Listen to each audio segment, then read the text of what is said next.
কামাল একখান জিনিস খেয়াল করছো তুই, এবার এবার পাস করতে কিন্তু মেলা কষ্ট হয়ে গেছে।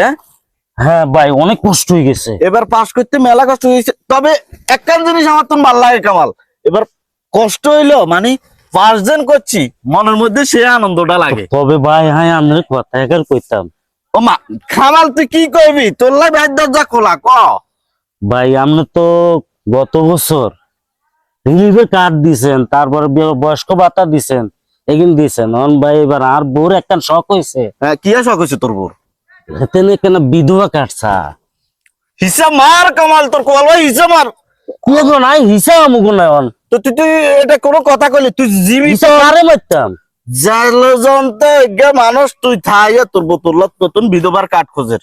তোর মতো কর্মী যদি আমার পিছনে ঘুরে কামাল, আমার মান সম্মান থাকবো। তোর মতো লোকের কারণে আমি আমার বিধবা মা বোন গুনের একান বিধবার কাঠ পর্যন্ত দিতে পারি না। ওই সেলিমা সেলিমা গেছে বারো হিগার বললাই বিধবার কাঠ নিছে, এবারও হিগার বিধবার কাঠ।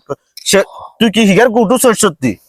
ভাই কি কি কইলেন, এটা কি কইলেন? জলে জানতে বেড়াচ্ছে তাই তোর বিধবার কাঠ খোঁজে, তুই তাইলে এটা কি কইলি কামাল? তো ভাই আমরা কিছু করি না, গাড়ি না আল্লাহ করছস তো ঠিক আছে, তুই জাতা থাকতে কেন নাই তোর বড় বিধবার কাঠ দিতাম, কেন দিতাম?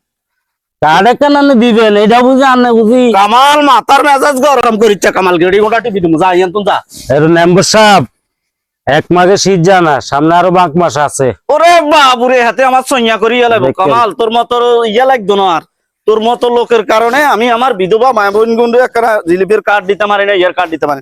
সোহাত খান এগুলো হতে লাগে সাউয়ার, একদম মাথার মেজাজ গরম হয়ে যায়। এবার হচ্ছে কোনো রিলিফের কার্ড কোনো কর্মীরে দিতেন না, শুধু একমাত্র যারা অসহায় তার ঘরে দেবো।